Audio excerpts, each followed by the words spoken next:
Hello, everyone, and welcome to the Talking in Stations Midweek Update. This is Season 1, Episode 19. It is currently March 7th or March 8th, depending on your time zone. I, as always, am Artimus Albosa, newly a member of Pandemic Horde. Joining me, we have RonUSMC. Hey, buddy. A member of Test Alliance Please Ignore, and Silver Suspiria. Good morning, good evening, good afternoon.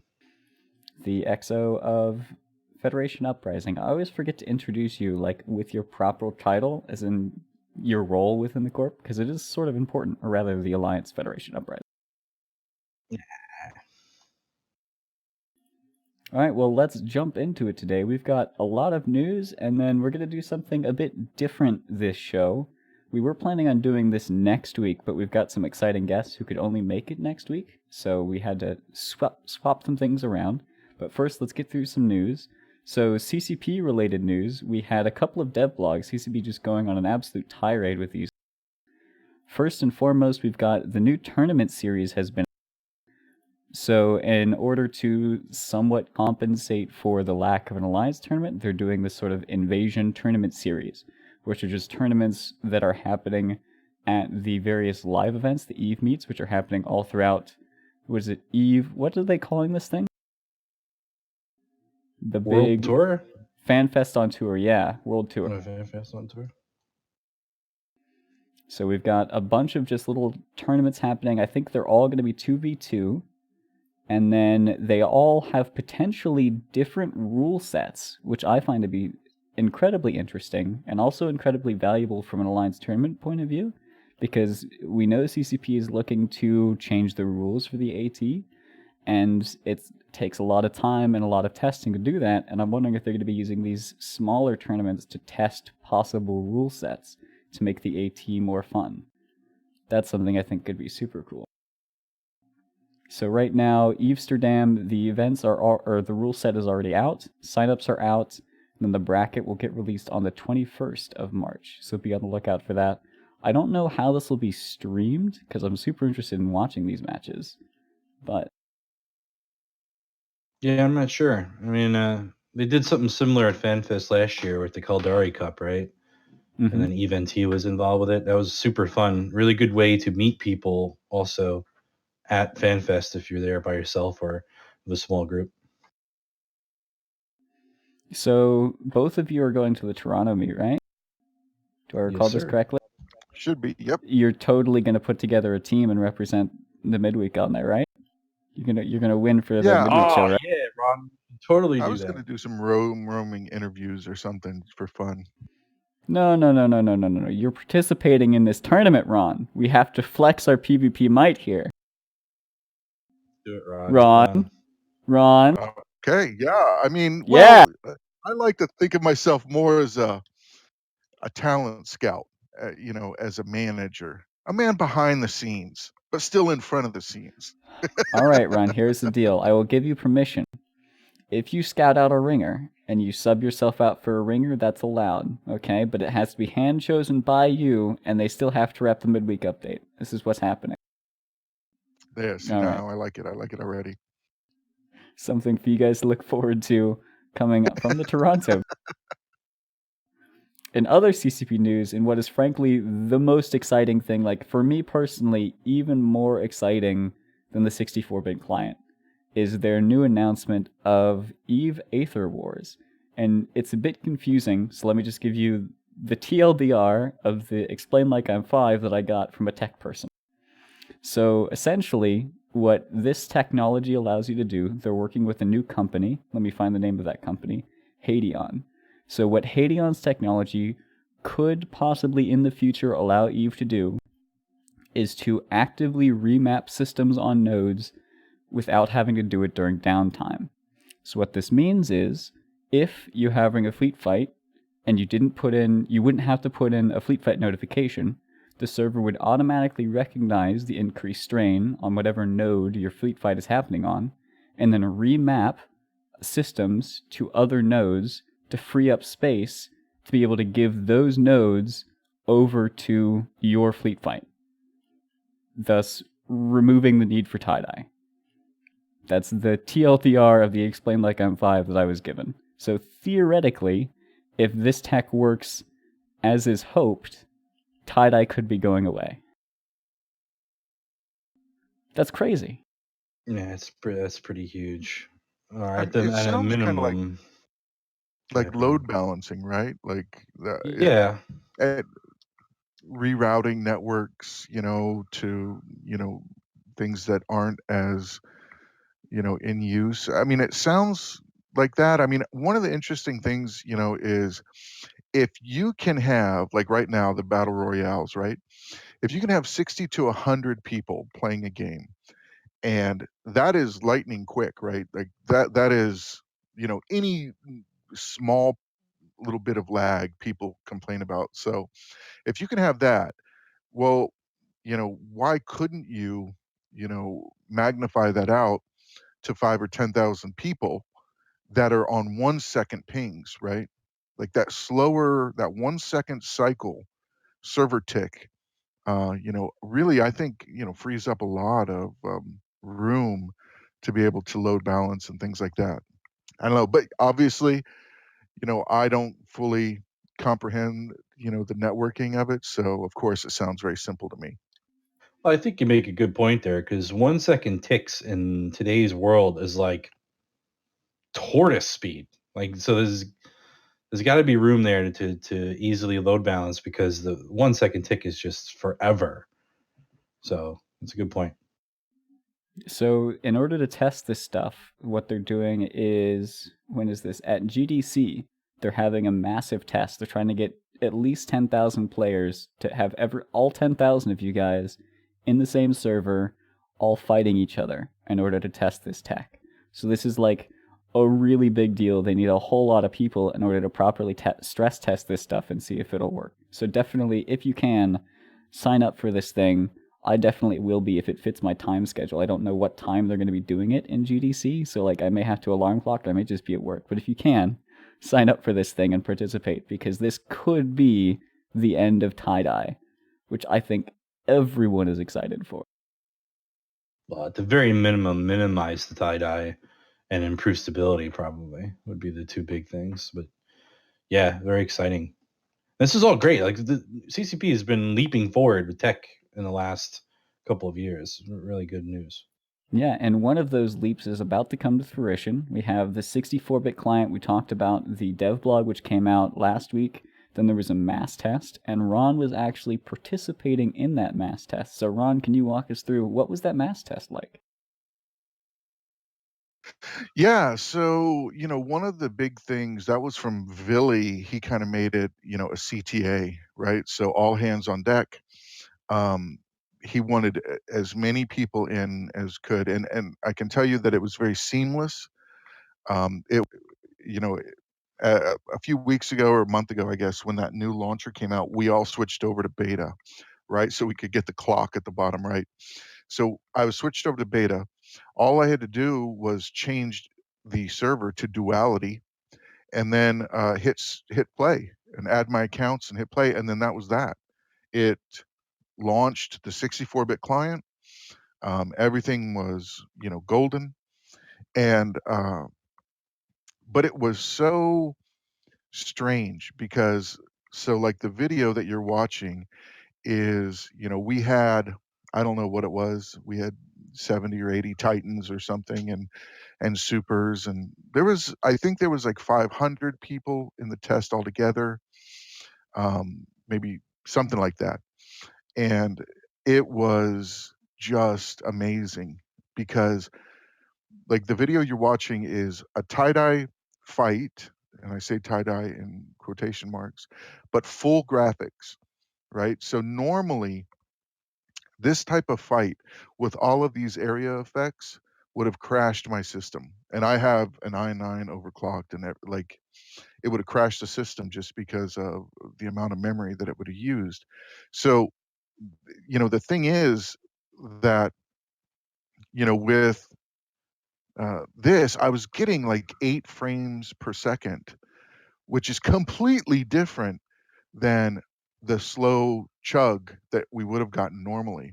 So, I mean, this is, and this is you know, uh, this is almost like speeded or sped up footage, that you would get after a big fight, or you would see in videos that people do, you know, pre-planned fights. But this is like a real fight, tons of doomsdays going back and forth.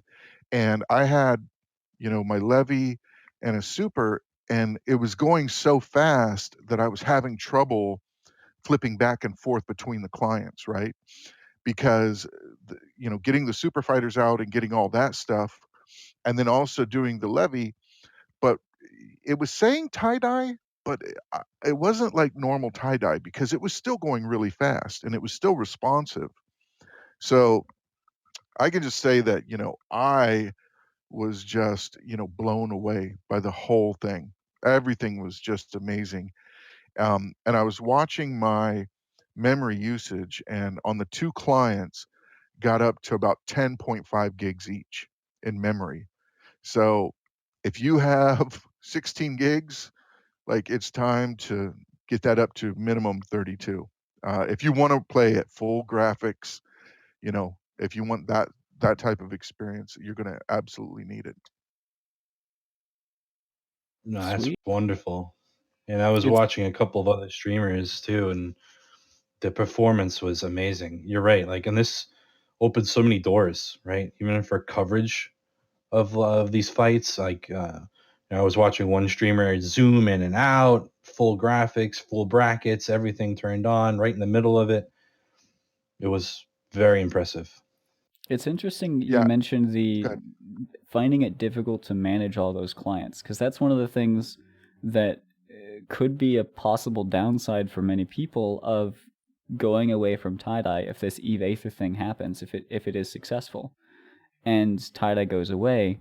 You're not going to be able to multi-box like you're used to in these massive fights. Like, there are multiple Imperium members who are just like, yeah, they'll brag about that they fly 20 supers in the Imperium super fleet.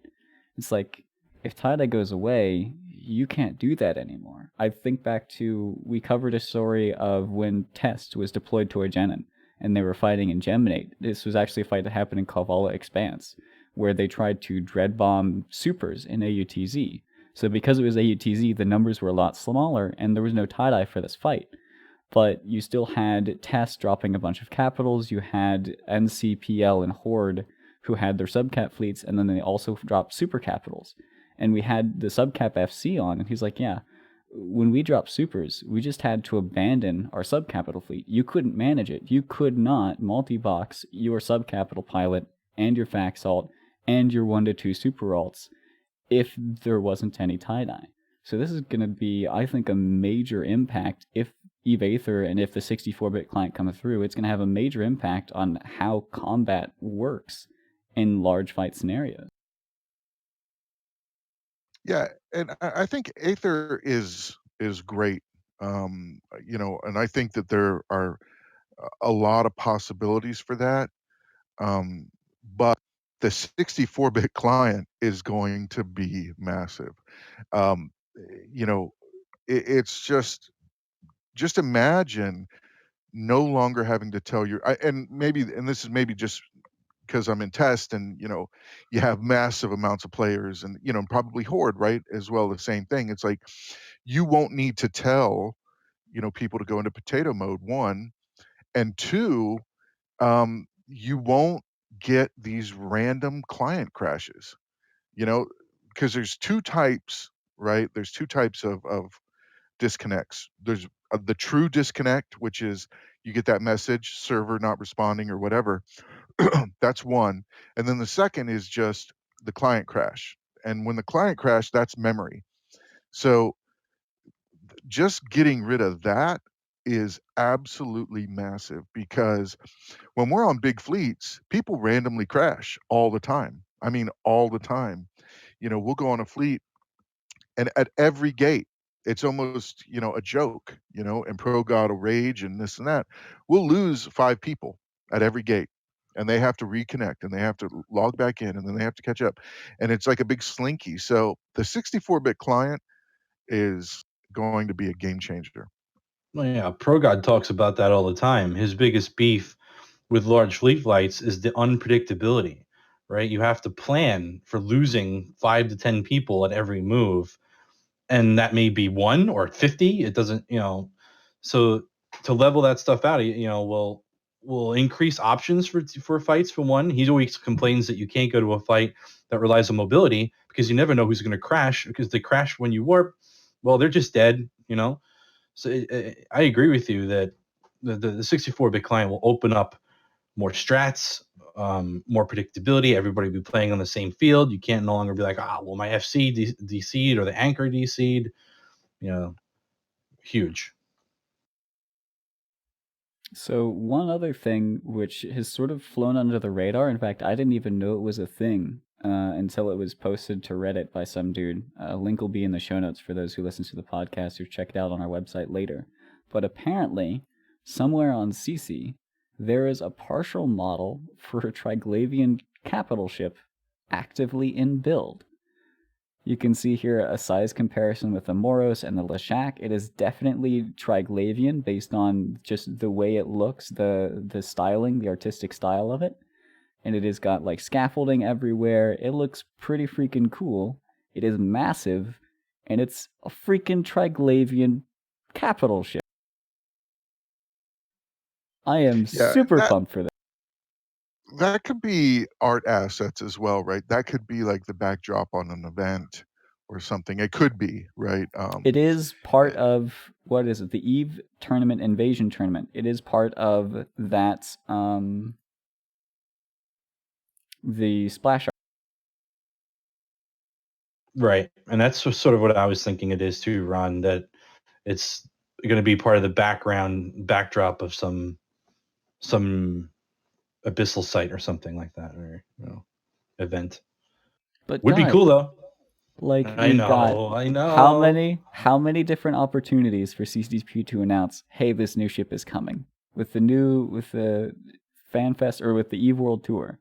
We've got Amsterdam coming up, then we've got Toronto, we've got all of these different places where CCP could say, oh, and by the way, Triglavian capital ship is happening. That would be amazing. I would be very, very disappointed if this is just an asset, like an art asset, like the Capital or the Angel Cartel capital ships. When CCP, like at FanFest one year, they showed, hey, here's some concept art, and you'll never saw it since. I would be super salty if that's what happened. Yeah, I for one was looking forward to Angel Capitals. All right. Well, that would be certainly a very expensive ship if the Triglavian capital ship came into being, and I'd be excited to see how expensive they were when they died. Like, are people going to be officer fitting these things? Of course, abyssal mods are a thing, so that would be cool. And to get an idea, this is a crappy transition. Forget about it. A bunch of expensive ships died, guys. Like, we've had 3 price ships die in a single week, and it's crazy. I think we've even had the highest single value ship die ever.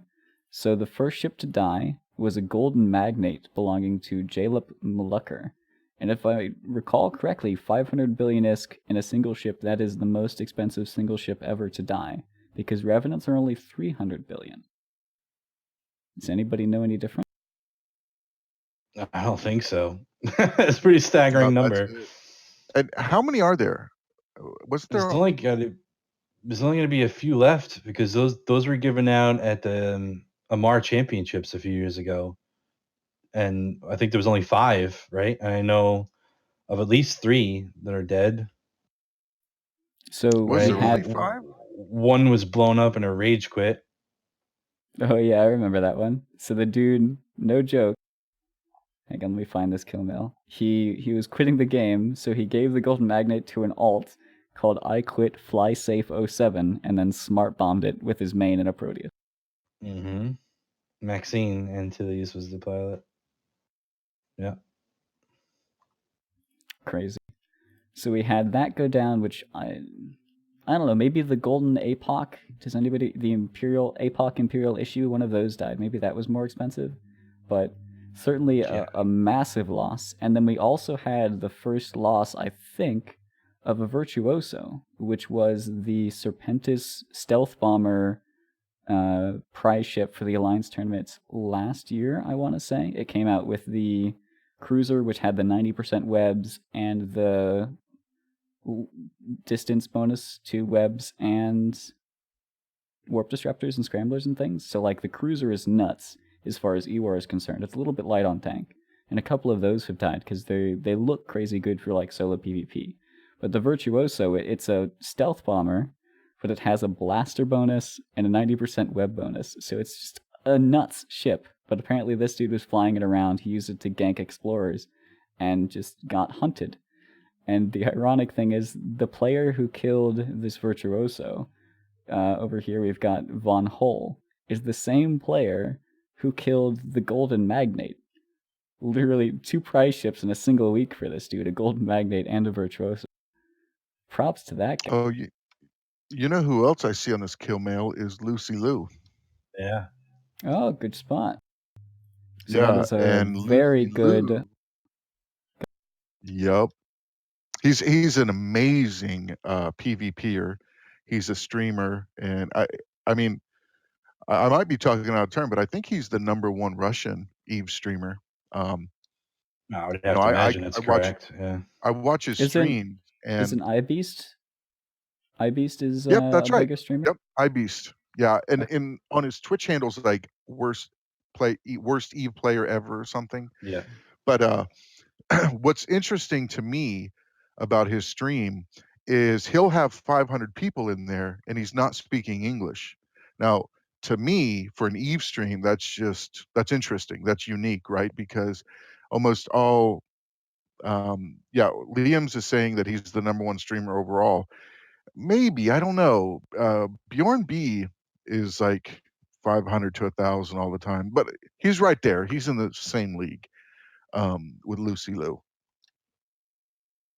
I would give props to the guys flying these ships, though. Yeah, Like, good for them sure. getting out there and PvPing and using them. I applaud that. You know, I'm not taking away anybody that collects ships, and if that's your thing, cool. But you have the opportunity to have an experience that no one else in Eve can have, and that is a reward in itself. So I give these guys a lot of props, and there's a lot of kill mails on both those ships. And we have the final prize ship to go down this week was a Whiptail. That one didn't die to Von Hull, so we didn't get 3 of them. He just got 2. The third one, just simple farmers got it.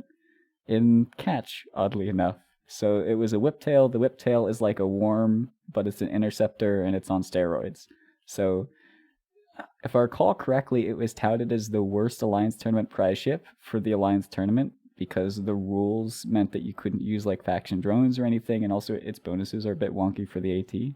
But when it came out, I thought this thing would be massively overpowered because the worm was massively overpowered with its slot layout and the damage it could get out. And then this one is just a worm, but it's also interdiction nullified. Yeah, nullified.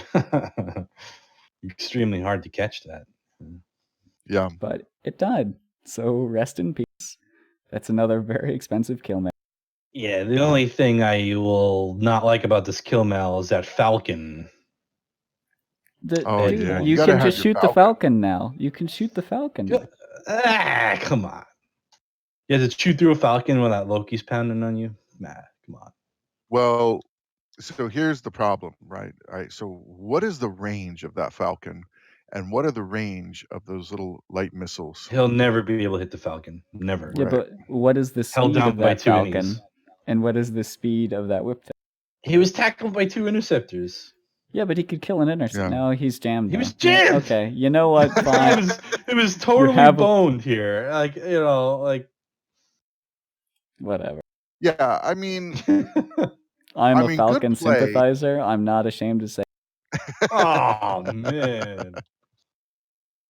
Yeah, I mean, so some, you know, on the small gang stuff, using the Falcon is just, He was It's rough. solo in an AT ship.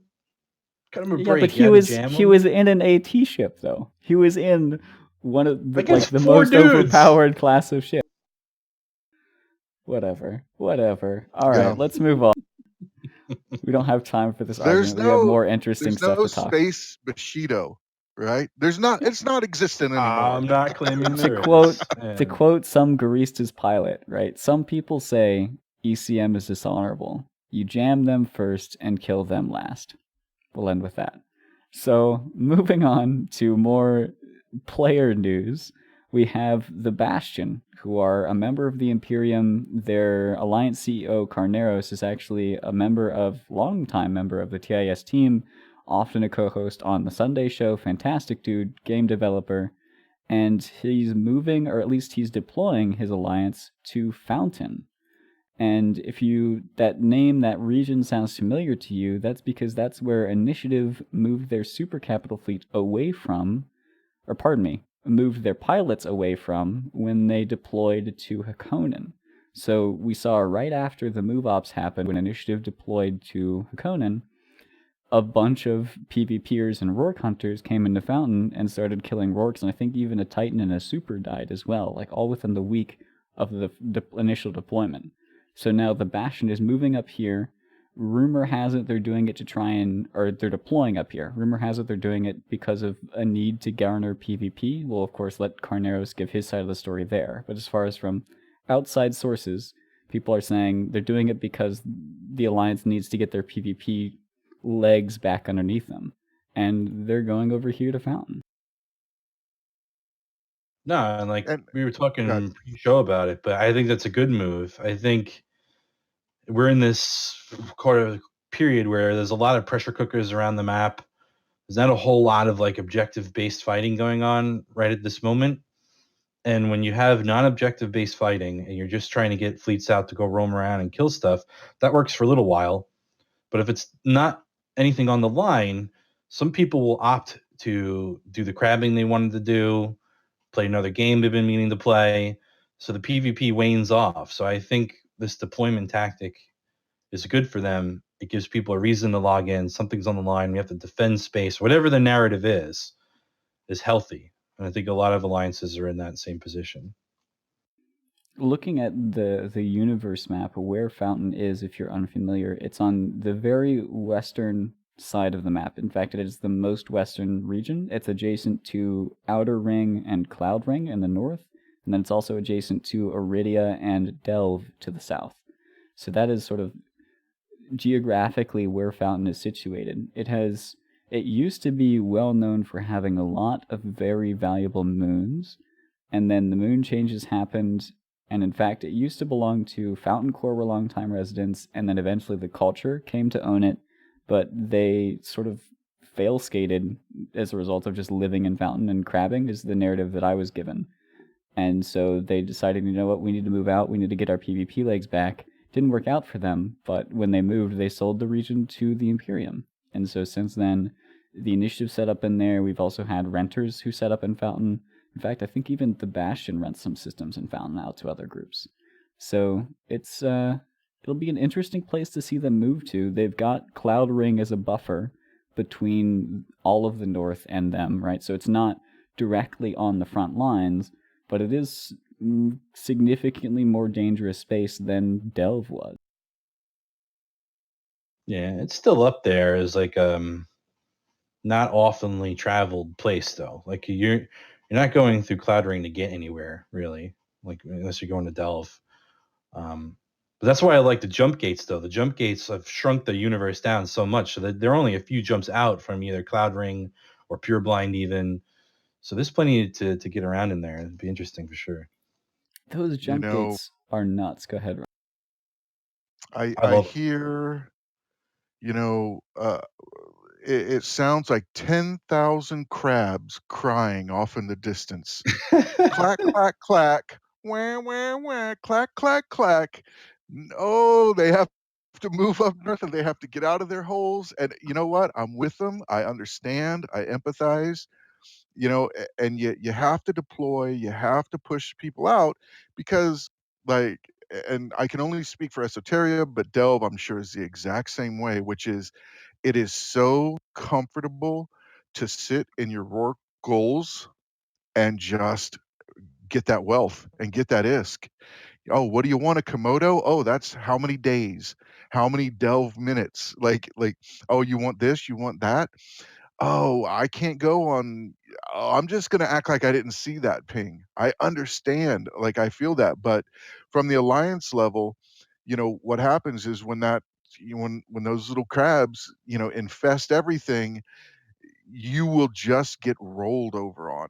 And this is, some of the reasons that we deployed fully up north, right? Is get out, get up, get going in fleets and getting in fights and all this stuff, because you need to keep those skills dusted off, because before you know it, you'll end up with FCs that get confused and you'll just start losing everything. So I understand and I hear those little crabs crying in the distance, but adios muchachos, you got to deploy and you got to get back in it. From Yeah. the FC side of things, like I experienced this back in MC, where if you're an FC, you're a content creator and you see fights happening, you see conflict out there, you see targets of opportunity, right? You have stuff that you want to go do, but you can't do it on your own. You need fleet members. You have to have those people. And the worst thing that could happen as a fleet FC is to put through all the prep work, get all the scouts in place, get the signers in place, make a plan, you usually have a handful of dudes who help you out a lot, like your logi anchors, scouts, things like that. All that work goes in ahead of time before the ping even goes out, and then you form a fleet and you don't get a quarter of the numbers that you need in order to do it. And so it's like, well, guys, not only did I waste all this effort, but now those few of you who did show up, you're just getting blue balls. We can't do this awesome thing that I wanted to do because we don't have the members to do it. And that is just terrible, both on your alliance members who are still trying to actively PvP and especially on the content creators. And when it comes to an actual fight, right, when everything is on the line, it's those FCs, it's those content creators who are going to save your space or lose it. So it is massively important to keep those people happy and to keep everybody engaged. Right. As an FC, though, you have to also realize that what motivates people in an MMO game, which is all about getting gear, right? That's the MMO drive. I want to grind to get the gear. You got to have that narrative to make people want to go PvP. They're not going to really roam around aimlessly and ganking radders here or there, or maybe we catch a fleet roaming through. Plus, the roaming meta has been dead for a while anyway. So to roam around aimlessly is not any motivation to get them out of what they were grinding for. You got to put some stake on the table. You need to say, we're deploying and the goal is this. We're going to fight these guys because they're bad. You got to drive that narrative. It's important for an FC to remember that that's part of your prep. Like, you got to get them motivated to come, and that's how you do it. You deploy. So these guys are the bad guys. In this case, it's probably these guys need our help. We got to come to the rescue and defend these guys while they're deployed. You got to spin all the time as an FC. All right, well, let's just hop into the spin cycle then and get some predictions going down. So, heads up if you guys weren't aware, Talking in Stations is ending Season 1 next week. And so the last midweek show will be next week for Season 1, and then we're taking a 2-week break. However, during this 2-week break, some important things are happening, one of which is the non-invasion pact between Legacy and Fraternity is going away. And so we want to get some predictions, some general geopolitical perspectives from the hosts here, and put your tinfoil hats on, boys, because we're about to do some speculation. Let me pull up the geography map here. Ooh, fun. Who's going first? Ron, let's have Go it ahead, you, because Silver. your group... Oh, okay, right. so... Well, if you guys are gonna pull me into it, I mean, God, I'm the new bro in the region, but I definitely have a perspective of what's going on here. But I'll let you go first. So, all right. So if I'm going to put on my dinosaur hat, what I would say is that I think Fraternity has made a sort of defensive winter coalition, has made sort of a defensive pack, and I think it's with the rest of the old winter, right? I think it's with PL, PH, and all that crew, the miscellaneous crew from the north, will help them defend. So second thing is, so Fraternity has made really great strides in their progress of empire building that this 6 months has provided them. I think they've done great They've concentrated on, fleets. They've concentrated on making ISK. I think they've done a lot, and I think they really utilized this to their best advantage. So hats off to them, because some people would make a nip and then just sit around, but they didn't. They worked, and I've seen a lot of really great progress from them. So the Russians now, and I think they're called the Red Menace, the new Red Menace, the new and improved Red Menace, maybe, are pushing on them. So we are staged right there, on our northern border, Meaning and we're Legacy. ready. We just got in a big fight, last week, and that was just for fun. And we have a lot more stuff. And I think when this ends, I think you're going to see a very strong push from Test up into their space. And I think that they are going to go to, I don't know, drone lands or something. I don't know, somewhere on the top right. That's where I think they're going. So Do you know Ron's what this prediction: is? Legacy is going to push out from Tenerifis into Deterid, and then push Fraternity further up north into the drone region. So they're going to have to pass through. Well, they live in Insmother. They're going to have to pass through Cache. They're going to have to pass through the Spire, I guess, is the start of the drone regions, right? Am I recalling correctly? Yeah, so one of the interesting things I saw is, so like looking at the map, you remember, gosh, 2 or 3 weeks ago when Skill you had all of that territory up there. I think that those are just rentals that are going to free up, just happen on a coincidence, that are going to free up, and that's where Fraternity is going to be moving. And now that's good for us, but it's going to be brutal, because then all of the northern, all of the Winter Co. and the pandemics and all those guys are going to be all up north, and that's going to be tough. That's going to be a tough territory to get into and attack and all that. I think they're going to build their own little wall, and they're going to actually have to pay for it themselves. So, from my perspective, right, FedUp came down here partially into the NIP, put right on the front line of said NIP, right? So we have this different perspective. To us, it looks like you guys were like, in StarCraft, fastest money map ever, you both said 20-minute no rush, right? And then you're going to go at each other with 200 carriers each in StarCraft. And Fraternity is straight up scary, okay? Like the display they put out the other night, I think was shocking to most people. I personally didn't know they had that many Titans. A lot of people I talked to didn't know that they had that many Titans, that they could just spool up on a whim like that and like ram them in there. Like, I know you sound pretty confident, Ron, but it's going to be a tougher fight than a lot of people think. And honestly, this could turn into the next big war. Like, if it goes on long enough, already Pandemic Horde and Black Legion and all those guys were sort of, not Pandemic Horde maybe, but some of them are content starved, raced right down there. Like, so I don't think they'll hesitate at all to jump in on some massive scale. And then we're gonna have 64-bit client. Holy shit! I think this is like a bonfire waiting to happen. To be honest. So Ron Silver, what is the display of force that Fraternity had? Explain for people who are unfamiliar. Sure. The other day, the Legacy and Test were running an op down, and they killed a couple of Fraternity Titans, but unfortunately, a Komodo belonging to Test got caught out, and this massive fight erupted right on the border of where we're talking about in like Tenerifis there. Many Titans on both sides. It was quite the spontaneous little fight. Yeah, there's the Komodo there on the screen, and we were down there just screening tackle and stuff, but I was scared because not only did the Fraternity have that many Titans, they had huge support wings. Like the Cormorant wing was just wiping stuff off the face of the earth. Like they're scary, man. Quite formidable.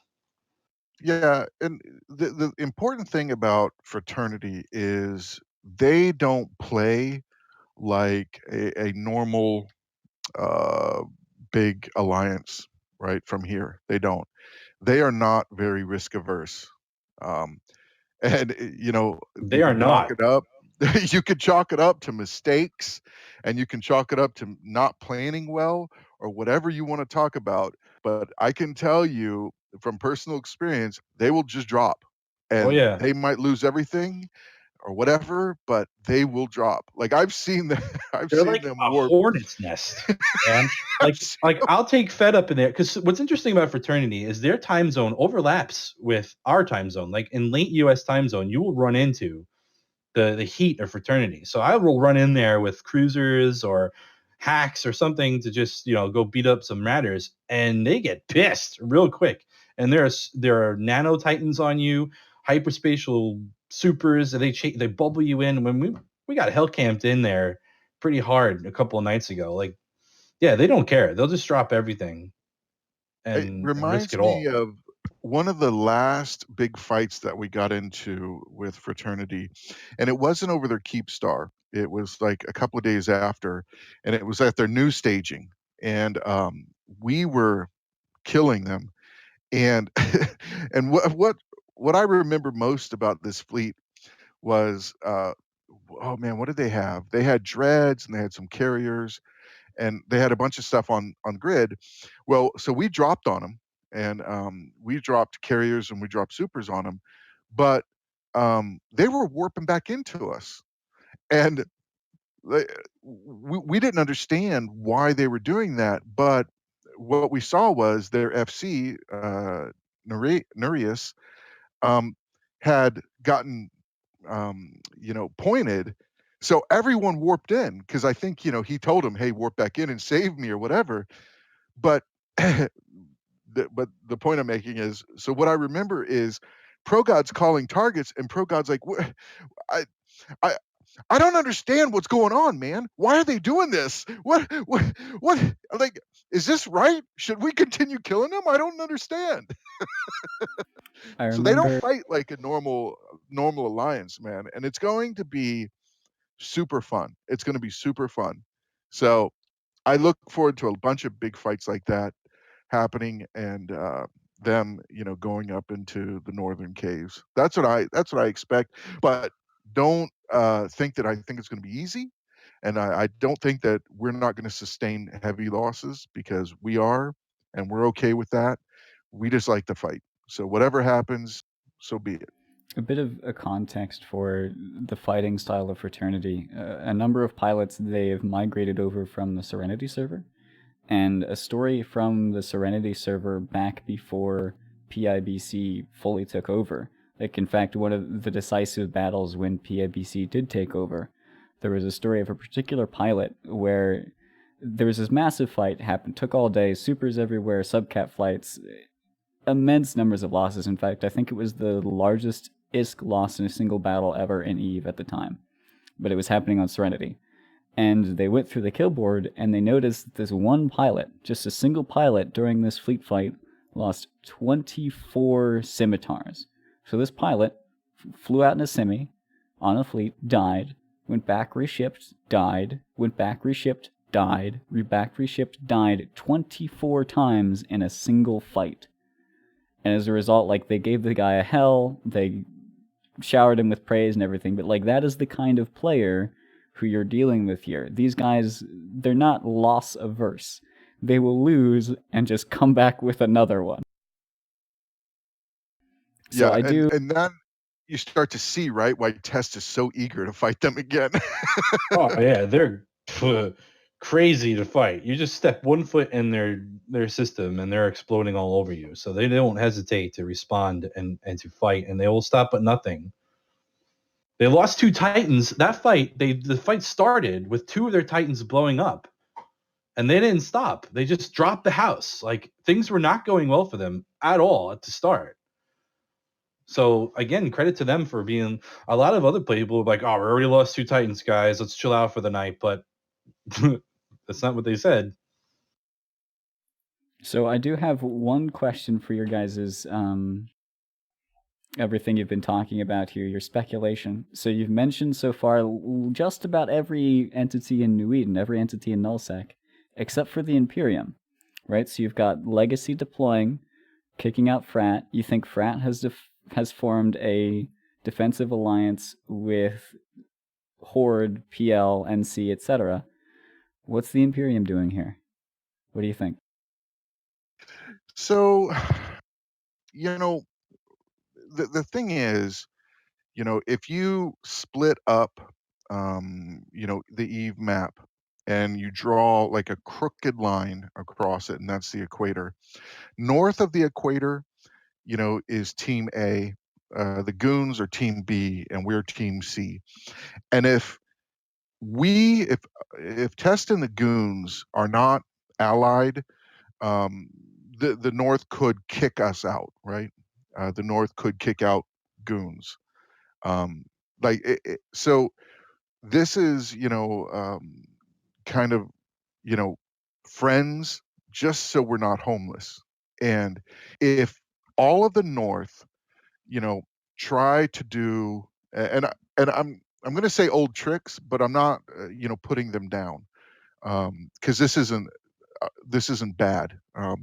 But if the North goes up to the old tricks again, which is all of them, come down and try to kick us out or whatever, then the Goons, will probably get involved, because it is in the Goons' best interest to keep us where we're at, right?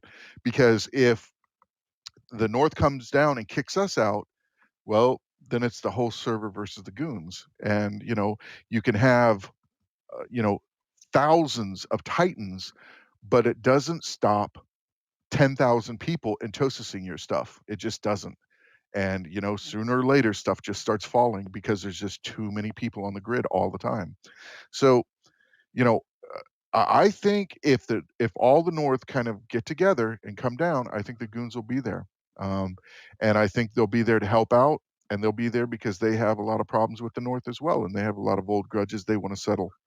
So that's what I think. Um, and we could even look back on the UALX fight, right? And I remember Billy talking about this, a few weeks after, when he was talking to the Goons, and the Goons are like, "Hey, we'll attack, on the west side, and and that'll help you out." And Billy's like, "Well, yeah, I don't know if that'll help out." And sure enough, it worked like a charm, right? Like as soon as you start talking, well, then they have to move and defend. So, in my opinion, if the whole North comes down, the Goons will be there lickety split, just to get in on the good fights as well, right? Like, because you know, if you have you guys and they're all just crabbing all the time and sitting around, like, they're going to see Titan fights and they're going to want to get involved. Yeah, I think I agree with that assessment. I think it could turn into another major theater of war because that will be where the action is. And if you're looking for action and everyone's there, well, you got to go there. You're not going to find action in the north if all of their ships are down south. And speaking of the North, as we know, you joined the North, Artimus. So why don't you give us your perspective from the Northern gentleman, what you think's going to happen? Boom. Got him. Oh, you're muted, buddy. Okay, yeah, Oh, geez. there's the hat. Yeah, let's do it. But we can't hear you. Can't hear you, buddy. I like the hat. I still can't hear you, though. You know what it is? The government He can't is hear us keeping you either. down right now.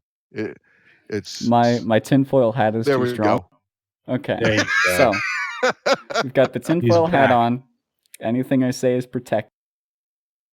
The government can't come and get me. So let's take a look at this here map. So I think that I agree with the majority of what you guys say. I disagree about the defensive pact idea. So you were referring to Winter Coalition as NCPL, Horde, etc. If I recall correctly, Winter Coalition was Fraternity, Triumvirate, and then a couple of other smaller groups that are mostly associated with Fraternity now. Yeah, that could be right. The nomenclature, yeah. Can't hear you, It buddy. cut out again. Yeah.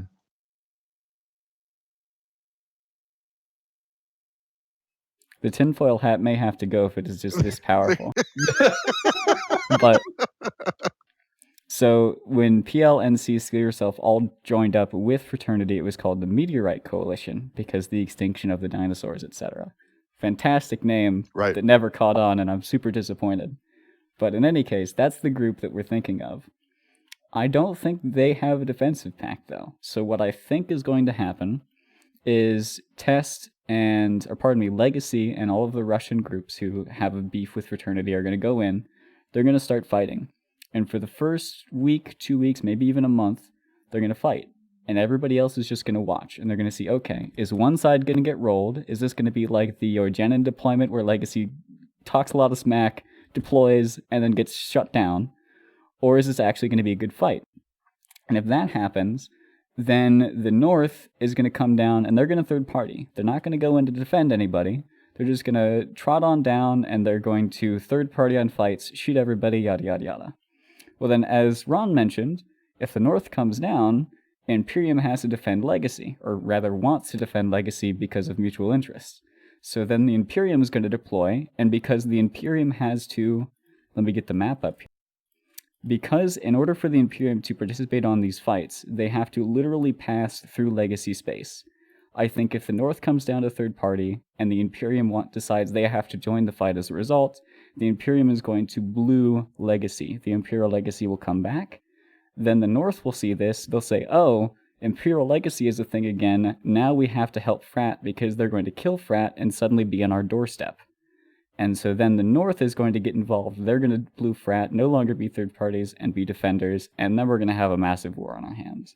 So that is my tinfoil hattery, what is going to happen on this. But it's all contingent on that first week, the first 2 weeks, first month. If one side gets steamrolled, if one side fail skates, if something happens where this fight doesn't kick into a proper fight, like it doesn't look like it's going to last a month or two, I don't think any of this matters. Fair. Thoughts? Although maybe not as strong as a defensive pact, but a little bit stronger than third party, because the other night they were very quick to just shoot Legacy.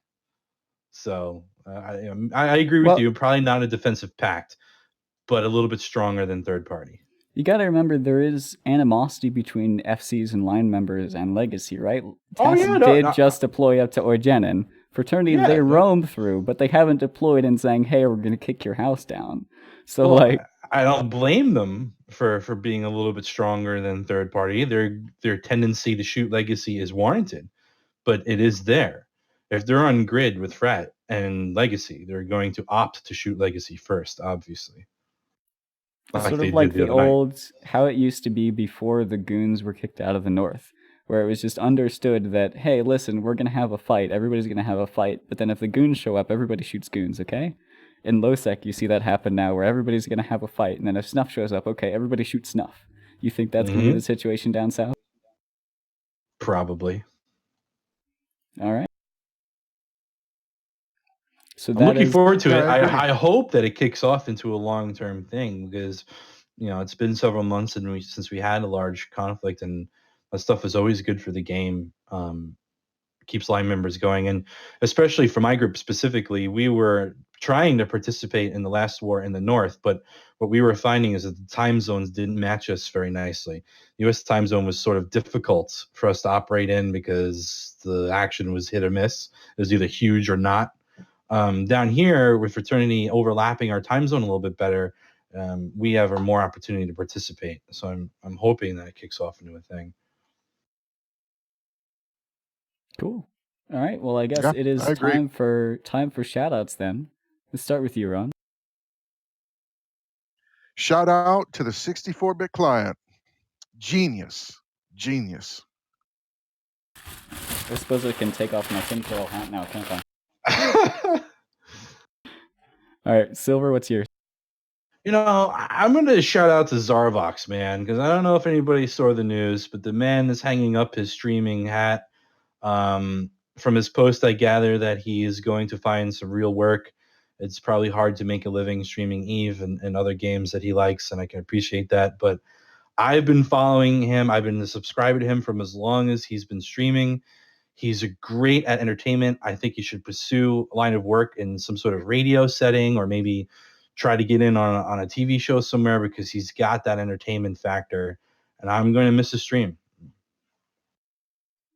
All right. Oh, I should have penned my shout out then. Zarvox, thank you, buddy.